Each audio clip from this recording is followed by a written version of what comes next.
豺狼虎豹中的豺究竟有多可怕？你知道世界上最致命的犬科动物是什么吗？你见过会吃人的野狗吗？你知道吗？野狗是仅次于大型猫科动物的第二大危险食肉动物，它们要比我们常见的家养犬可怕得多。无论是高大威猛的藏獒，还是凶猛狠毒的比特，在这些野狗的面前都会沦为它们的盘中餐。有时候即便是狮子这种大型野兽，遇到这种野狗群也不敢轻易招惹。今天这期视频，黑土就给我领导找出了生活在野外的8种野狗，带给我领导一起认识一下这些凶猛的犬科动物。大家好，我是黑土，喜欢这类视频的领导，劳烦您帮忙点个赞支持一下，记得长按点赞3秒，给黑土个霸气鼓励，谢谢。好，第8个，叟犬，它是世界上最不像狗的野狗，也是世界上最罕见的野狗之一。这是一种生活在南美洲热带雨林里的一种犬科动物，叟犬也叫丛林犬，它的头部看上去与一些幼科动物有些接近，但实际上这是一种野生的犬科动物。在当地，这种犬也被人们称为水狗。之所以会有这种名字，主要就是这种叟犬具备很强的游泳能力，它们能够下潜到水中捕杀猎物。这个家伙的体型不大，它的体长最长可达75厘米，肩高可达30厘米，体重也就在15斤左右。它长有一个较宽的头骨，嘴巴相对较短，这种头骨构造赋予了它们很强的咬合力。叟犬的体型虽然不大，但是它们却能够杀死比自己体型大得多的猎物。即便是野猪这种大型野兽，叟犬也有能力将其猎杀。它们属于昼行夜伏的群居动物，通常都是10几只在一起活动。每当捕杀一些大型猎物时，叟犬群就会采取水陆两栖的作战方式，对猎物进行围剿。一部分在猎物的后面进行追逐撕咬，而另一部分则会在水中等待，等猎物撤退到水里时，它们就会一拥而上将猎物撕碎，非常凶猛。另外，这个小家伙是纯肉食性动物，在野外无论是水里游的还是地上跑的，只要是能到嘴里的肉它们都会吃，非常危险。第7个，金豺，这是一种分布于欧亚大陆和印度半岛的一种豺狼，它的外表与狼非常接近，但却不是真正意义上的狼。这个物种的体型中等，它的体长可达 1.3 米，肩高可达40厘米，体重可达20斤以上。金豺的体型虽然不大，但是它的凶猛程度可能一点也不次于一些野狼，它甚至要比野狼更加贪婪。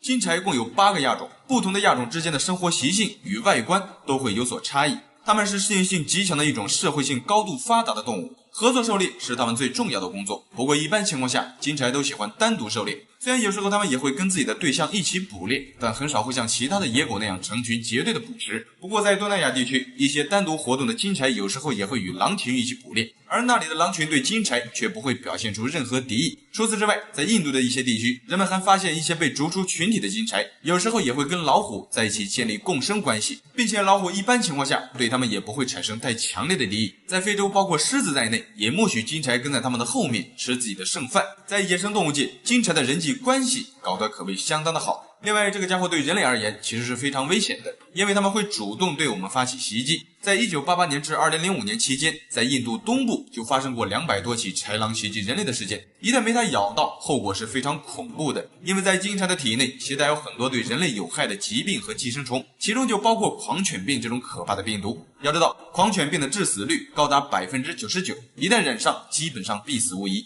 非常危险。好，第6个，棕狼。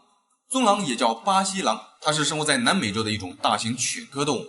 棕狼的腿部又细又长，它的肩高可达1米，头体长度可达 1.3 米，体重最重可达60斤。在所有的野生犬科动物中，棕狼的身高是最高的。它们多数都生活在巴西的南部，通常都喜欢活动在一些树木稀疏的草原地带。与大多数的大型犬科动物不同，棕狼是一种独居动物，它们通常都是独自活动与狩猎。在野外，它主要靠捕食一些啮齿类动物为食，不过这并不是它的主要食物来源。棕狼其实属于一种杂食性动物，除了肉类，它几乎一半的食物来源都是植物，所以一般情况下，它们并不会对人类发起攻击。在它们的背部长有黑色的鬃毛，当遇到危险时，棕狼就会将背部的鬃毛竖立起来，以此去扩大自身的轮廓，从而对敌人起到震慑的作用。它的这种办法非常奏效，因为在它们的活动区域内，除了美洲豹和美洲狮，几乎没有其他动物可以威胁到棕狼。另外，这个家伙虽然体型很大，但却并不具备太强的战斗力，可能是由于经常吃素的原因，所以就导致这个家伙的犬齿并不发达，它们不具备捕获大型猎物的能力。相对其他的大型犬科动物来说，棕狼还是比较友好的。好，第5个，郊狼。这是一种生活在北美地区的一种犬科动物，虽然它的外观与灰狼极为相似，但是两者却有明显的差异。郊狼与灰狼是两个完全不同的物种，但是郊狼就有多达19种不同的亚种，不同亚种间的体型差异也会有所不同。它们的体重最重可达40斤以上，体长可达1米以上。这个家伙是北美地区分布最广泛的一种犬科动物，它们的适应能力极强，无论是在森林、沼泽、草原，甚至人类的牧场里，都能看到它们的身影。郊狼的性情凶猛，不惧怕人类，它们经常会出没在人类的活动区域内捕杀牲畜，有时候也会对人类发起攻击。正是因此，在北美地区，郊狼曾遭到了人类大量的捕杀。其实原本这个物种是在白天活动的，但是遭到人类活动的压力后，逐渐的它们的活动方式就从白天转变为夜间出没。郊狼是一种食肉动物，在野外它们主要靠捕杀一些有蹄类以及一些啮齿类动物为食。另外，这个家伙与美洲獾有着一种不同寻常的共生关系。人们发现，郊狼与美洲獾这两个不同物种之间的动物经常会在一起合作觅食。美洲獾负责挖开地面藏有土拨鼠的洞穴，对地下的土拨鼠进行骚扰，而郊狼则会在一边的洞口等待。当土拨鼠逃出洞穴时，郊狼就会猛冲上去将其猎杀。成功捕获到猎物后，郊狼则会分一些食物给美洲獾，两者相处得非常和睦。第4个，豺。它就是豺狼虎豹中位列第1位的那个豺。从外观看上去，无论是体型或是面部表情，这个物种貌似都不及虎狼豹这种大型动物。那么为什么古人会将它与虎狼豹这些野兽并列在一起呢？当然是有一定的原因的。豺也叫亚洲野犬，这个物种主要都分布于亚洲，通常都喜欢活动在一些林区和山地里。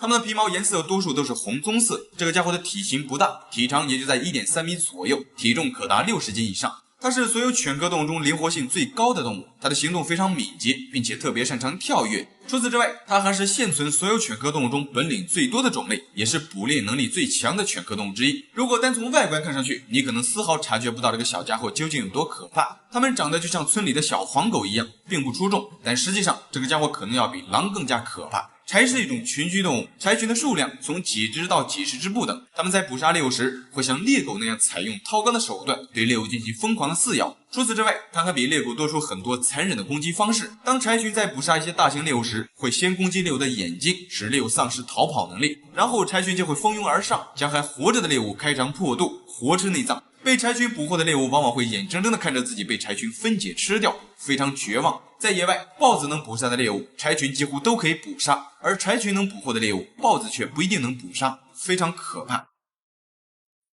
好，第3个，澳洲野狗。如果身处澳大利亚的野外见到这样的狗，请一定要与其保持安全的距离，因为你见到的如果是一只澳洲野狗，那么下场是非常危险的。它是生活在澳大利亚的一种野生犬种，这种狗的外观看上去虽然与家犬一样，但实际上它们却是一种非常凶猛的野狗。这种狗的体长可达90厘米，肩高可达60厘米以上，它们的整体外貌与家犬无异。这个家伙的适应能力极强，无论是在热带森林、草原，甚至是沙漠，都有可能出现它们的身影。在澳大利亚当地，有些人会误将这种野犬当作家犬，从而毫无防备地喂养它们的食物，而在投喂的过程中，就极有可能会遭到这些野狗的攻击。1980年，在澳大利亚，一名女婴就被这种野狗杀死了。这种野狗最危险的地方，主要就在于它们的外貌。形似家犬的外貌会让人类对它们失去防备之心。要知道，这个家伙的行为特征与大多数的野狗一样，它们非常凶猛，并且还是群体活动。在野外，它们都是靠捕杀活物为生的，像一些袋鼠、绵羊，甚至是牛，澳洲野狗都有能力将其捕杀。在澳大利亚，除了人类和鳄鱼，它们几乎没有天敌，非常危险。第2个，非洲野狗。这是一种生活在非洲大陆的一种野生犬科动物。这种野狗的皮毛颜色看上去非常杂乱，因此它也被称为杂色狼。这个物种主要都分布在非洲的一些稀树草原地带，它们是群居动物，一群大约由40多只组成，最多的时候曾高达上百只在一起活动。非洲野狗的体型不大，它的体长可达1米，体重可达70斤以上。看上去虽然比较瘦小，但实际上这个家伙非常强壮。在野外，它们可以捕杀比自己体型大很多倍的猎物，比如高角羚以及蓝角马这种大型有蹄类动物，就会经常遭到非洲野狗的捕杀。在捕猎时，它们会以每小时55公里的时速对猎物紧追不舍。等到猎物体力耗尽，失去反抗能力的时候，野狗群就会一拥而上，将猎物分解吃掉。另外，与它们一同生活在这里的斑鬣狗是非洲野狗最痛恨的敌人，因为斑鬣狗经常会去抢夺非洲野狗辛苦捕获的猎物。而非洲野狗对猎狗群又无可奈何，所以在野外，野狗群一旦遇到落单的斑鬣狗，通常都会尽最大的努力将其干掉，以此去削弱自己的竞争对手。在非洲大陆，非洲野狗其实与狮子一样，都是这里的顶级掠食者，非常凶猛。第1个，灰狼。毫无疑问，灰狼无疑是所有犬科动物中最具代表性的物种。它是犬科动物里现存最大的成员，无论从体型还是凶猛程度，灰狼都要比绝大多数的犬科动物都要强。作为顶级掠食者，灰狼除了人类几乎没有天敌。另外，灰狼其实不单指一个物种，在全世界，灰狼共有11个亚种，其中体型最大的就是北美的灰狼。生活在不列颠哥伦比亚的北美灰狼的体长不算尾巴，最长可达 2.1 米，体重可达180斤以上。这种狼生活在北美的寒带地区，在野外，它们主要靠捕杀各种大型有蹄类动物为食。有时候，即便是熊类，北美灰狼也有能力将其猎杀。要知道，这个大家伙可是群居动物，最多的时候，它们可以集成多达30多头在一起活动。在北美洲，它们是最顶级的掠食者之一，除了人类，它们几乎没有天敌。一头成年的北美灰狼的咬合力最高可达600多斤，它一口下去就足以咬碎绝大多数动物的骨骼。不仅如此，它们的耐力也极强。在寒冷的北方，它们能以每小时60公里的速度持续奔跑20公里，这种耐力是绝大多数动物都无法比拟的。另外，它们还拥有极其严格的狼群制度，无论在捕杀猎物时还是对抗敌人时，狼群都会采取最为有效的攻击方式。所以，无论从哪方面去看，灰狼都是犬科动物里最强悍的一种野兽。好了，这期视频就到这里了，觉得还不错的领导，记得帮黑图点个赞，谢谢。你听说过狮虎兽吗？你知道狮子与豹子相结合，生下来的孩子有多凶猛吗？在整个地球上，动物进化已经持续了上百万年，在这期间出现了很多新的物种，当然也灭绝了许多物种。物竞天择，优胜劣汰。目前地球上现存的绝大多数动物，其实都属于基因相对优秀强大的物种。其实除了现存的这些动物，地球上还有一些由不同亚种之间的动物相结合所产生的新物种，也就是杂交动物。这些动物的成活率极低，并且绝大多数都不可再繁殖，所以它们还不能被定义为新的物种。大多数人一辈子都很难亲眼看到这些杂交动物的真实样子。今天黑图找出了世界上10种最让人们感到震撼的大型杂交动物，带各位领导一起认识一下这些罕见的猛兽。大家好，我是黑图，喜欢这类视频的领导，劳烦您帮忙点个赞支持一下，记得长按点赞3秒，给黑图个霸气鼓励，谢谢。好，第10个，狮虎兽。没错，狮虎兽是真实存在的，它是雄狮与母虎产下的后代。狮虎兽的身躯庞大，外表看上去与狮子相似，但是身上会长有虎纹。这个家伙的体型比任何品种的狮子或者老虎都要大很多，它是地球上人类已知现存体型最大的猫科动物。成年狮虎兽的体长通常都超过了3米，体重最高可以达到惊人的800斤以上。更过分的是，这个家伙从出生起身体就会不断的生长，一直持续到它们的身体不能承受为止。导致这种现象的原因是因为雄性老虎与母狮子会把控制生长的基因遗传给后代，以此来控制体型的变化。而狮虎兽因为不是雄性老虎或母狮子的纯种后代，所以就缺少了这项基因，这就会导致身体控制不住的持续生长。然而就是这种巨大的体型成为了狮虎兽最大的缺陷。最严重的就是它的头，狮虎兽的头颅非常大，它遗传了狮子的头颅，却没有遗传狮子粗壮的骨架。除了头部，它的身形更偏向于老虎。流线型的老虎身体支撑着巨大的狮子头颅，这会导致狮虎兽缺乏必要的协调性。大多数的狮虎兽看上去都是行动缓慢，给人一种呆呆的感觉。还有就是这个大家伙的免疫力也很低，特别容易生病，这就会导致它们的成活率极低。很多狮虎兽从生下来在幼年就会死掉，成活率仅有55万分之一，非常稀缺。第9个，杂交斑马。杂交斑马的种类有很多，大多数情况下都是以雄性斑马与雌性马所产生的后代为主。这种斑马通常被称为斑马兽。斑马兽与大多数的杂交动物一样，大多数都是不可繁殖的。这些生物很少会出现在野外，通常都是通过人工培育而成的。我们都知道，大多数的混血动物的体质都较差，但是斑马兽是个例外。它们比斑马更容易被驯服，并且耐力惊人。它们的外形似马，身上有斑马的条纹，这种条纹通常不会覆盖全身，有的只在腿部或蔓延至身体的其他部位。我们都知道，斑马属于野生动物，几乎很难被人类驯化。然而斑马兽却打破了这个难题，它们可以被人类驯化，并且仍然保留野生斑马身上所携带的野性。这个家伙性情勇猛，既有普通马的温顺特征，也有野性斑马的力量和野性。无论从性情或是战斗力，斑马兽都是非常优秀的。当然，它们的战斗力自然也不容小视。还有就是杂交斑马是具有攻击性的。第8个，马骡。马骡其实就是我们俗称的骡子。骡子想必各位领导都比较熟悉，但是你知道吗？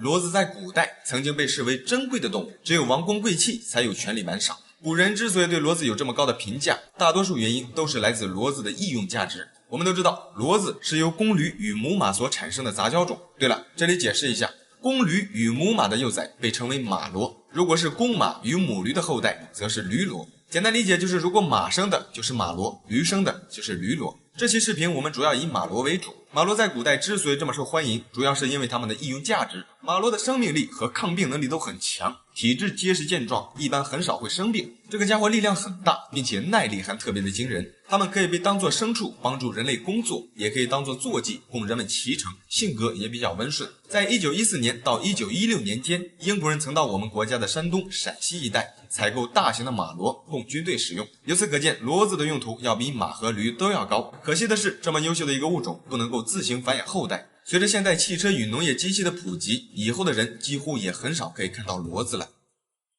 好，第7个，抱狮兽。提到抱狮兽，相信各位领导会有些陌生，大多数人都听说过狮虎兽或者虎狮兽，却很少有人听说过抱狮兽。其实这也不奇怪，因为抱狮兽只有极少数的个例，现在应该已经没有存活的个体了。抱狮兽是雄性豹子与母狮子诞下的幼崽，这种杂交猛兽最早出现在印度和日本的动物园。1859年，第一只记录在案的抱狮兽在印度科尔哈普尔繁育，这是一只大豹子和一头母狮子的杂交种。当时一共生下来2只幼崽，其中一只只活了大约2个半月就死掉了。到了1961年，日本一家动物园通过人为干涉，一头雌狮成功诞下3只抱狮兽，它们成年后的体型与豹子差不多。雄性的抱狮兽能长出约20厘米左右的鬃毛，可以像豹子一样攀爬和戏水，性格偏豹子多一点。到1985年，抱狮兽死亡，在此之后，世界上至今没有抱狮兽重新出现的消息。如果不是人为干涉，在野外，豹子与狮子几乎是不可能会诞下抱狮兽的，因为豹子与狮子在野外是互不侵犯的，甚至是敌对关系。所以在这个世界上，如果没有人类干涉，几乎不可能有抱狮兽的出现，但它却真真切切的在地球上出现过。好，第6个，鲸豚兽。这是一种由雄性宽吻海豚和雌性尾虎鲸杂交所诞下的动物。目前在夏威夷的海洋公园有现存的2只活体。鲸豚兽除了在圈养中生活，也有报告指曾在野外观察到过它们，不过没有确切的证据。世界上第一只人工培育的鲸豚兽特点十分明显，它的父亲宽吻海豚有88颗牙齿，母亲尾虎鲸的嘴里有44颗牙齿，而鲸豚兽却正好有66颗牙齿。这个家伙的外形与海豚一样，身长可达1米以上，幼崽的体重通常要比海豚幼崽的体重要轻一点。2011年7月5日，在我们国家的辽宁省抚顺市的一个海洋馆里诞生了一只鲸豚兽，它是由一只雄性花鲸和一只雌性宽吻海豚诞下的，从生下来就不幸夭折，成活率非常的低。好，第5个，混血骆驼。这是一种由丹峰骆驼与南美大洋驼通过人工干预培育出来的混血骆驼。这种骆驼如果不经过人工干预，也是不可能通过自然手段繁育的。因为骆驼和南美的大洋驼体型相差很大，南美大洋驼的体型要比骆驼小很多，所以两者几乎是不可能自行培育的。第一只混血骆驼诞生于1998年的1月14日，在迪拜骆驼繁殖中心通过人工受精生产的。人们培育这种骆驼的目的是为了能够创造一种具有骆驼大小和力量的能够生产更多羊毛的动物。然而不幸的是，这种混血骆驼培育出来之后，却像大洋驼一样都没有驼峰跟蓬松的长毛，并且这种杂交品种性情暴躁，而且完全没有协作气质，人们只能放弃继续培育这个品种的混血骆驼。而第4个，灰北极熊。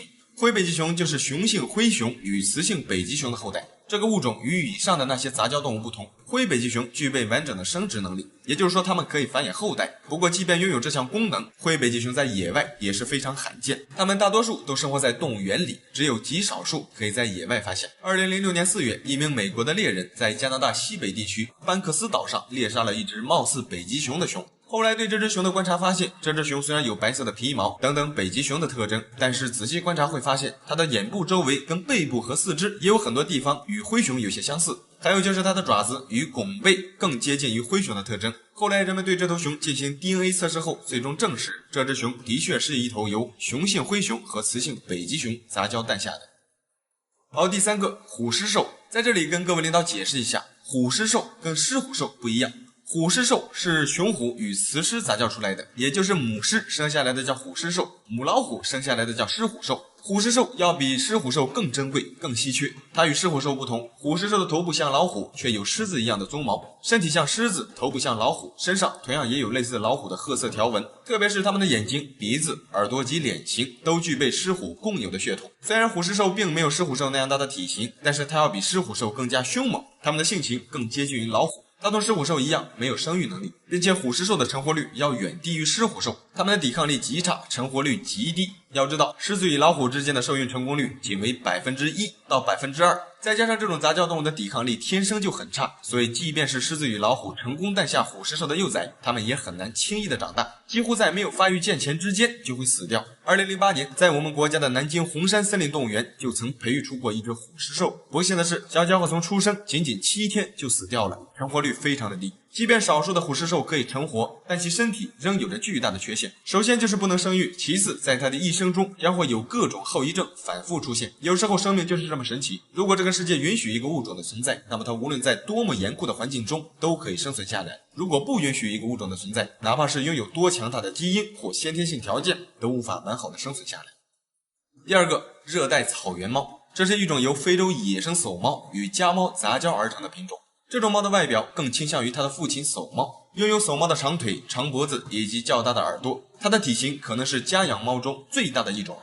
这种猫的肩高将近50厘米，体重约为30斤左右，一眼看上去就像是一个小型的猎豹。我们都知道，非洲的叟猫是一种非常凶猛的野生动物，人类几乎不可能驯化它们，而热带草原猫却是可以驯化的。这种猫看上去高大而纤细，自身就携带着一种高贵的气质。除了外表，它还遗传了叟猫的大多数技能，比如跳跃。热带草原猫原地跳跃可以轻易地跳到2.5米高，综合来看，它几乎就是一个缩小版的叟猫。与叟猫不同的是，叟猫是纯野生动物，非常凶猛，容易袭击人类。然而热带草原猫要比叟猫更友好、更温顺，更适合陪伴人类。对了，还有就是它虽然是属于杂交品种，但是由于过于稀少的原因，在世界上很多地方都明确规定不可以私自喂养这种猫的。一方面是因为稀缺，另一方面也是因为这种猫身上一半都是野生动物的血统，并且体型较大，狩猎手段也较强，可能会威胁到本土野生动物的物种，所以对这种品种施加了限制。好，第一个，混血美洲虎，也有人直接叫它们美洲虎或者美洲狮。由于它们并不能代表一个新的物种，所以至今这个物种也没有确切的学名。它是美洲虎与狮子混血儿，看上去与黑化的美洲豹差不多，但它却是一只由雄性美洲虎和一只雌性狮子相结合产下的后代。2006年4月9日，两只美洲虎在加拿大安大略省巴里的雄溪野生动物保护区出生，其中一只就是黑色的。刚开始人们很难相信这两个小家伙是由狮子与美洲豹相结合诞下的产物，一开始还遭到了很多人的质疑，后来经过各界人士的调查，最终确信这只黑化的美洲虎的确是美洲虎与狮子的混血儿，并且它们可能是世界上唯一一种美洲虎与狮子的产物，非常稀缺。好了，这期视频就到这里了，觉得还不错的领导记得帮黑兔点个赞，谢谢。你见过战斗力最强悍的豹子吗？老虎，却忽略了世界上第3大猫科动物豹子。由于狮虎的战斗力过于出色，才导致位列第3名的豹子经常被忽略。其实抛开体型优势，豹子的战斗力一点都不逊色于狮虎。今天黑兔找出了世界上战斗力最强悍的10种豹子，其中有些豹子的品种非常罕见，地球上90%的人这一生可能都不能亲眼看到它们。大家好，我是黑兔，喜欢这类视频的领导，劳烦您帮忙点个赞支持一下，记得长按点赞3秒，给黑兔个霸气鼓励，谢谢。排名第10，云豹。云豹是豹亚科体型最小的，非常强悍，特别是云豹的犬齿。云豹的犬齿是所有猫科动物中长度比例排名第1的，它的犬齿非常锋利，而且含有明显的血槽，看上去与已经灭绝的剑齿虎有些相似。也正是因为如此，也有人将它们称为小剑齿虎。云豹的栖息地也特别的广，它们主要分布于亚洲的东南部，在我们国家秦岭以南。好，排名第9，斯里兰卡豹。它是豹下属中体型最小的。与云豹不同的是，云豹虽然比它还小，但是云豹是云豹属，而斯里兰卡豹属于豹属。斯里兰卡豹的体型也就比云豹稍微大那么一点，它的体长 1.2 米，体重可达100斤以上。斯里兰卡豹的栖息环境比较广，从平原到海拔3600米的高山都有分布，主要活动在山地森林、荒漠草原。它们通常都是夜间活动，直到天亮之后才会巢穴休息。它虽然是豹属中体型最小的一个，但是丝毫不会影响到它凶猛的性情。斯里兰卡豹的猎物主要是以山羊、狍子、鹿、野兔跟猴子为食，有时候也会去猎杀水牛，不过多数情况下它都会遭到水牛的虐待。毕竟体型不大，想要成功猎杀水牛可不是那么容易的。好，排名第8，猎豹。猎豹想必各位领导都比较熟悉了，它是陆生动物奔跑速度最快的，同样它可能也是世界上跑得最快的动物。反正目前为止还没有发现奔跑速度能超过猎豹的动物存在。成年猎豹的体长最大可达 1.5 米，体重100斤以上，肩高更是将近1米，高速奔跑都需要耗费大量的体力。捕获到猎物后，猎豹需要数十分钟的时间来恢复体力。如果在这段时间内有其他的掠食者前来抢食，猎豹多数情况下只能将猎物拱手让人，因为此时它的体力不足，没有足够的战斗力与其他掠食者抗衡。如果不乖乖的把猎物让出去，自己都有可能成为别人的猎物。还有就是猎豹的尖爪是比较钝的，不像其他猫科动物那样尖锐，这是因为它每次高速奔跑的时候需要利用爪子牢牢地抠紧地面，为身体提供牵引力，防止打滑。久而久之，原本该是尖锐的利爪经过长期的磨损，渐渐的就失去了原有的杀伤力。也就是说，猎豹的战斗力对比其他的豹子并不是那么出色。不过还请各位领导放心，即便猎豹的战斗力再不行，秒杀我们人类那也是分分钟的事。好，排名第7，黑豹。黑豹又称墨豹，在中国古代人们称它为玄豹。黑豹其实并不是独立的物种，它们是一种基因变异繁衍出的一种黑化的豹子。这种豹子极其罕见，大多数都分布在马来西亚南部的热带雨林中。我们国家的南方地区还有缅甸跟泰国，有时也会出现它们的身影。黑豹的体型中等，体长1米以上，体重达110斤以上。据动物学家分析，这种黑化的豹子捕猎成功率要比普通的斑点豹子更高，特别是夜间，它们大多数都选择在夜间捕猎。黑色的皮毛在夜晚就像是穿了一身夜行衣一样，能够让黑豹更好地隐藏自己。它们非常沉稳且谨慎，在夜晚，它们悄悄地穿梭在茂密的丛林中寻找猎物。猎物一旦靠近它们，黑豹就会迅速冲上去，利用前爪抓住猎物，然后用它有力的下颚死死地咬住猎物的脖子，从而杀死猎物，非常的凶猛。好，排名第6，雪豹。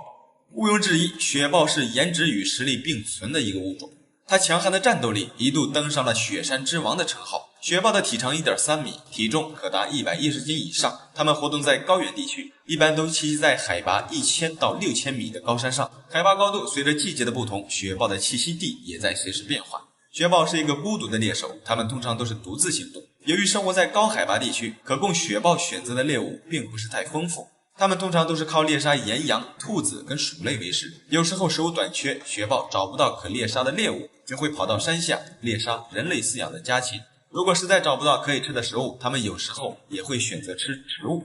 不过千万不要以为它吃植物就忽略掉了它的战斗力。在网上有时候我们可以看到一些关于雪豹的视频，看上去它们温顺可爱，好像对人类很友好，但是真正的野生雪豹是非常凶猛的。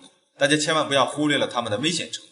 要知道，雪豹的生存环境是非常荒凉的，动植物稀缺，贫瘠的环境下的动物通常都是具有攻击性的，因为它们如果性格温顺，就根本无法在那种环境下生存下去。好，排名第5，远东豹。远东豹还有一个名字，那就是东北豹。大多数人的目光都聚集在了东北虎的身上，却忽略了北方严寒地区仅次于东北虎的大型猫科动物东北豹。东北豹这个名字听起来可能有些陌生，但是它还有一个响遍大江南北的名字，就是我们中国俗称的土豹子。你可能不知道，东北豹现在已经成为国家1级重点保护动物了。由于早期人类的偷猎，导致东北豹的数量急速减少。据统计，世界上东北豹的数量可能仅在100只以内，并且只分布于中国和俄罗斯，属于极度濒危的物种，非常的稀缺。东北豹的体长将近 1.5 米，尾长1米左右，体重最高可达150斤以上。东北豹性情异常的凶猛，具有很强的领地意识。它们一般也是在夜晚活动，主要靠捕食野猪、驯鹿、狍子这些大型猎物。东北豹的力量还特别的惊人，体格子相当优秀，它可以把一只比自己体重大1半的猎物抓到树上去。因为每次它们吃不完的猎物，就会将剩下的食物吐到树上，悬挂在树杈或树枝上。这样做的原因，一方面拖延了食物的变质时间，另一方面也避免了被其他的动物吃掉。如果身在野外，有幸碰到了远东豹，先不要过于沮丧，因为你可能是这个世界上极少数能够亲眼见到它们的人。当然，想要跟它们零距离接触，可能需要付出极大的代价。好，排名第4，花豹。花豹的种类有很多，其中就包括排名第5的远东豹。远东豹也是属于花豹的一种。我们经常提到的花豹，主要就是以非洲的花豹为主。非洲花豹的头体长度可达 1.8 米，体重将近200斤。它们的栖息地也特别广泛，从山地森林到草原甚至沙漠都有可能出现它们的身影。最具代表性的花豹可能就是非洲豹了，它们的适应能力极强，战斗力也非常的出色。在非洲至少有90多种动物都是花豹的猎物。花豹的饮食非常广泛，从小型猎物到比它体型大2倍甚至3倍的动物都有可能成为花豹的食物。花豹的捕猎手段比较独特，它们不像猎豹那样猛不过1分钟，而花豹在追逐猎物的过程中，等到猎物精疲力尽的时候，它们可以短时间内迅速爆发出很快的速度，将猎物扑倒在地，后期爆发力特别强。在非洲，除了狮子跟猎狗，花豹几乎没有天敌。好，排名第3，波斯豹。波斯豹也叫高加索豹，它是众多豹亚种中体型最大的一个。波斯豹的体长可达 2.4 米，体重超过了200斤。